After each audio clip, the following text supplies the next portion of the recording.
Vous écoutez les podcasts du Chat Glouton. Ici on parle marketing, engagement, éducation populaire et psychologie.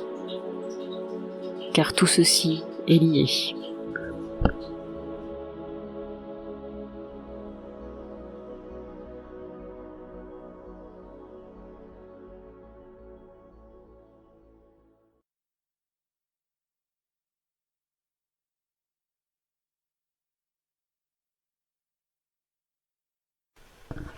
Alors, aujourd'hui, on est dans un focus marketing sur la grande distribution. On pointe souvent du doigt les clients de la grande distribution comme les responsables du gaspillage alimentaire et de la surconsommation. On les accuse de délaisser leurs petits commerçants, de ne pas assez consommer bio, local, de saison, zéro déchet. Alors, on est d'accord, une consommation plus éthique et plus saine, elle serait bénéfique pour tout le monde. Cependant, faire reposer une responsabilité qui est collective de manière individuelle sur les clients de la grande distribution, ce serait complètement injuste. Donc on va voir pourquoi. La grande distribution regorge de procédés et de stratégies extrêmement élaborées pour attirer sa clientèle. Là encore, comme pour McDo, c'est impossible d'y échapper. Déjà, le succès des grandes surfaces repose sur le ciblage universel. Il y a de tout dans les grandes surfaces. Il y en a pour tous les goûts et il y en a surtout pour tous les porte-monnaies. La grande distribution s'adapte au moindre de nos besoins. Si on est véhiculé et qu'on a besoin de faire du stock parce que notre mode de vie ne nous permet pas de nous ravitailler quotidiennement, pas de problème. Les supermarchés et hypermarchés nous mettent à disposition des parkings gratuits ou alors des parkings gratuits en l'échange de nos achats. Si on est citadin, qu'on vit dans un petit appartement et qu'on préfère vivre au jour le jour parce qu'on n'a pas de quoi stocker, la grande distribution, elle nous propose des épiceries de proximité. Et elle a la main aussi sur les tout petits commerces. Donc quand on est CSP+, qu'on cherche des produits de qualité, on va trouver des marques nationales, on va trouver des produits haut de gamme. On aura le choix. Si on a besoin de faire des économies, on va trouver des produits premier prix, des produits de qualité intermédiaire. Si on a du mal à finir le mois, c'est pareil. En fait, on va trouver des produits adaptés à nos goûts et à notre budget. Si on est tout le temps pressé, on peut tout acheter en même temps. On n'a pas besoin de faire plusieurs commerces pour pouvoir composer un repas entier. On peut même poster son courrier, on peut réparer notre téléphone, nos chaussures, récupérer les vêtements du pressing, même se faire coiffer ou aller s'offrir des soins en institut parce que il y a une tonne de services dans les galeries des centres commerciaux où se trouvent les supermarchés et les hypermarchés de la grande distribution. En fait, la grande distribution, elle prévoit tout. Elle a tout prévu. Déjà, il se passe quelque chose dès qu'on rentre, même avant même qu'on rentre dans le magasin. Les grandes surfaces, elles sont visibles de loin parce que, là encore, il y a les panneaux lumineux. Les panneaux lumineux, en général, c'est les panneaux lumineux des stations-service parce qu'on trouve aussi des stations-service.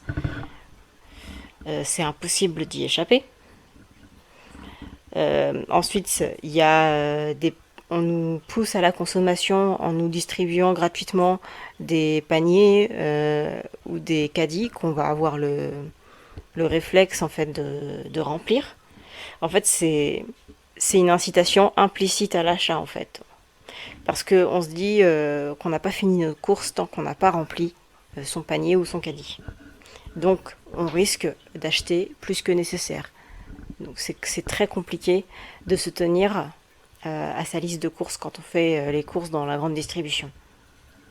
Ensuite, quand on rentre dans le magasin, il y a de la musique, mais il y a aussi de la lumière. La musique, elle agit sur nos sens, sur nos perceptions, mais aussi sur notre humeur. Donc déjà, on est plus détendu grâce à la musique. Donc quand on est plus détendu, on est aussi plus enclin à acheter. Parce qu'on passe plus de temps dans le magasin. Et le temps passe plus vite. Donc à la base, faire les courses, ça peut s'apparenter comme une corvée. Ça peut s'apparenter à une corvée. Mais ça peut devenir une expérience agréable grâce à cette musique.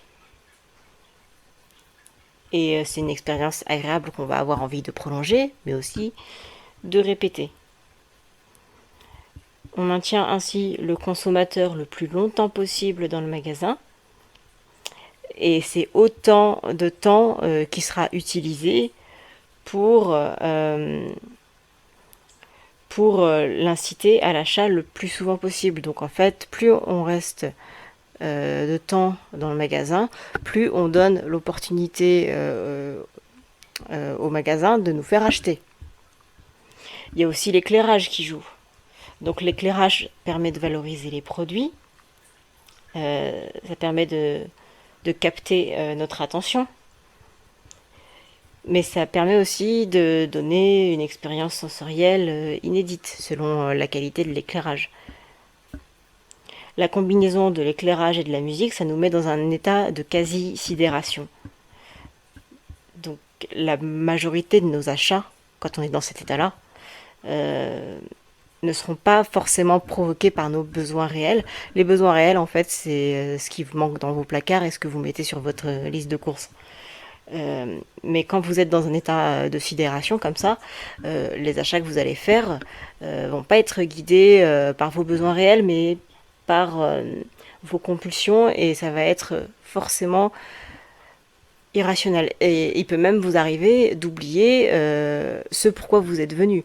Il peut même vous arriver d'oublier des choses que vous avez inscrites sur votre liste de courses, mais que vous n'avez pas pensé à consulter pendant que vous étiez dans le magasin, parce que votre attention est occupée par autre chose, par les promotions, par la lumière, par la musique. Vous êtes focalisé sur autre chose et ça vous empêche de vous concentrer sur vos besoins réels. Et c'est toute cette stratégie de musique plus lumière qui fait ça. Mais c'est pas la seule chose. Le gros de la stratégie marketing de la grande distribution, c'est ce qu'on appelle le merchandising. Donc le merchandising, c'est la manière dont sont disposées les marchandises et les articles dans les rayons du magasin. Donc la présentation compte, mais pas autant que l'emplacement. Par exemple, les articles les plus vendus sont souvent les références d'eau en bouteille. Et vous remarquerez que la plupart du temps, pour aller chercher de l'eau en bouteille dans un supermarché, dans un hypermarché, il faut faire tout le tour du magasin, parce que ce rayon se trouve souvent tout au fond du magasin. C'est pas tout le temps le cas, mais c'est très souvent le cas. En tout cas, ça c'est l'eau en bouteille, mais en gros, le magasin va choisir ses références les plus vendues, donc ça peut être le pain, souvent c'est les bouteilles d'eau, mais ça peut être le pain aussi, et ils vont les placer tout au bout du magasin pour que vous ayez eu le temps de faire tout le tour du magasin avant d'acheter ce pourquoi vous étiez venu à la base. Donc le fait de vous faire le tour du magasin, c'est autant d'opportunités pour vous inciter à l'achat, encore une fois. Donc c'est systématiquement placé au fond de l'allée. Vous êtes obligé de traverser l'allée centrale entière pour y avoir accès. Du coup, vous êtes susceptible à chaque fois de tomber dans un piège. Les opportunités du magasin pour vous faire acheter.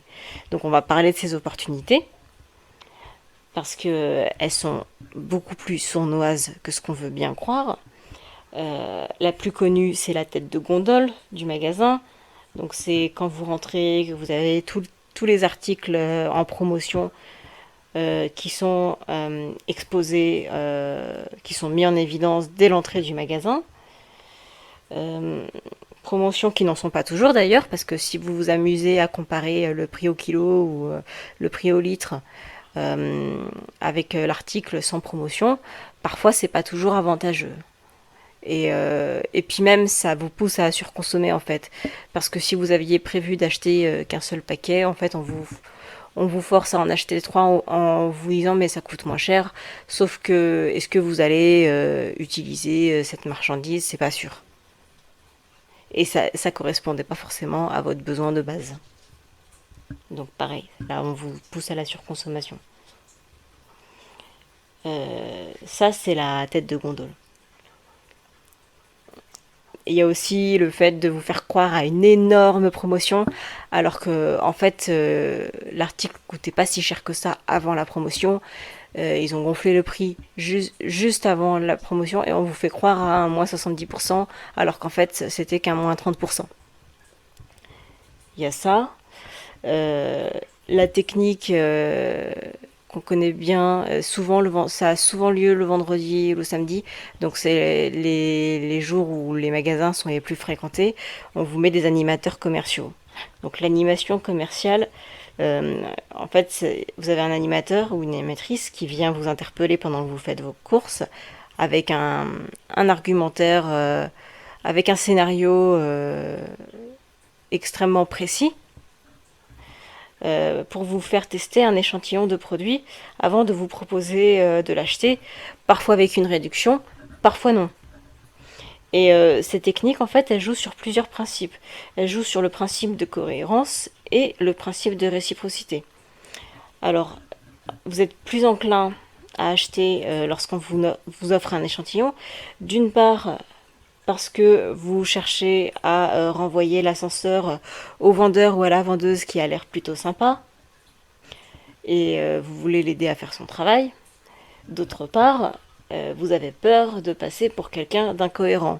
Donc si le produit vous plaît et que derrière vous l'achetez pas, vous allez passer pour quelqu'un de bizarre. Et en fait, la séduction combinée à la peur du ridicule, c'est une arme fatale. Parce que il n'y a pas plus puissant que ça en fait. On préfère acheter quelque chose dont on n'a pas besoin plutôt que d'avoir l'air ridicule. Et pareil, on préfère acheter quelque chose qu'on ne veut pas, qu'on ne désire pas à la base, plutôt, que, plutôt que de prendre le risque de ne pas faire plaisir à la personne qui nous l'a proposé si gentiment. Et c'est comme ça qu'on se retrouve avec des achats imprévus dans son panier ou dans son caddie. Il y a encore plein d'autres techniques. Vous avez la technique des bonbons à la caisse.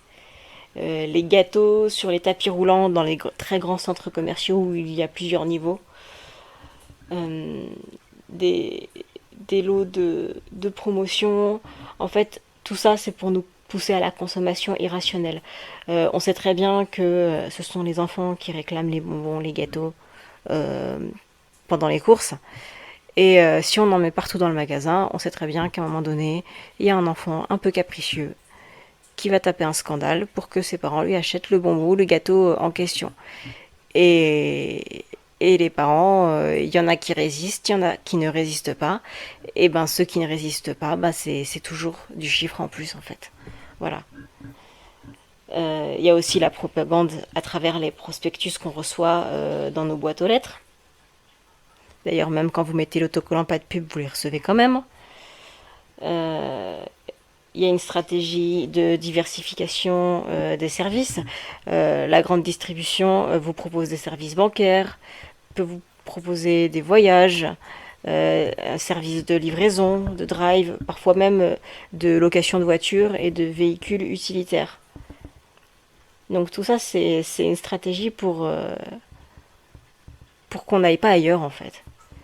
Et il y a aussi la stratégie de fidélisation avec les cartes de fidélité où on a des offres privilégiées. Et en fait, ça se base sur de la collecte d'infos très très très intrusive. On a tous vu, on se rappelle tous du reportage de Cache Investigation sur les cartes de fidélité, où à partir de la carte fidélité Carrefour, Carrefour pouvait savoir si une femme était enceinte ou non. On se rappelle tous de cette histoire.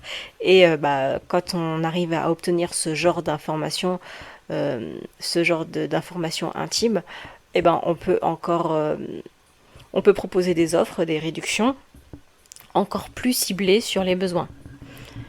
Donc, on pourrait croire que ça part d'une intention bienveillante qui serait de mieux s'adapter aux besoins, mais même d'anticiper les besoins de ses clients. Sauf que là, en fait, il y a une part d'intrusion et puis il n'y a pas de consentement, en fait, dans cette intrusion-là. C'est ça le problème. Bref, donc tout ça pour dire que si vous êtes pauvre, précaire, mais que vous achetez quasi systématiquement plus que ce dont vous avez besoin quand vous faites vos courses dans la grande distribution, ce n'est pas de votre faute. Donc il faut absolument déculpabiliser vis-à-vis de ça. Même quand on est conscient de ces techniques, ce n'est pas suffisant en fait. On peut y résister, mais ça s'apprend. Mais comme là encore, la plupart de ces techniques jouent sur notre subconscient. Donc c'est quelque chose qu'on peut apprendre à comprendre. Et c'est quelque chose contre lequel on peut lutter en élaborant des stratégies. Mais ça vient pas du jour au lendemain. Et majoritairement, en fait, on apprend plus à vivre avec qu'à maîtriser. Voilà. En fait, la vraie solution, ce serait de proposer une alternative accessible pour contrer le système de la grande distribution. Ça voudrait dire qu'il faudrait un accès universel à des commerces de proximité qui proposeraient des biens de première nécessité. Parce que acheter le strict nécessaire dans des commerces spécialisés, avec un marketing beaucoup moins agressif, revient beaucoup moins cher que de surconsommer dans des grandes surfaces, même quand les produits des petits commerces sont plus chers à l'achat. Seulement, voilà, on sait très bien que ces petits commerces sont réservés aux habitants des centres-villes qui sont souvent CSP+, et qui ont la charge mentale disponible et nécessaire pour prendre le temps de faire leurs courses dans ces petits commerces. Donc les plus chanceux sont ceux qui ont accès aux halles du marché ouvertes toute la semaine, comme dans certaines villes du sud de la France. Ça leur permet d'avoir des achats alimentaires de bonne qualité à des prix raisonnables, mais ça requiert quand même d'avoir les moyens de vivre en centre-ville et de ne pas avoir un travail salarié qui occupe les matinées. Et ça, c'est pas donné à tout le monde. L'alternative à la grande distribution, en fait, faut repenser un projet de société globale. Parce que la distribution, on a vu là avec le confinement que c'était un service de première nécessité, que ça avait une grande utilité sociale. Mais en fait, si on veut repenser la grande distribution et les déboires qui vont avec, faut repenser un projet de société de manière globale. Faut repenser nos modes de vie, nos façons de travailler aussi, mais surtout nos modèles économiques.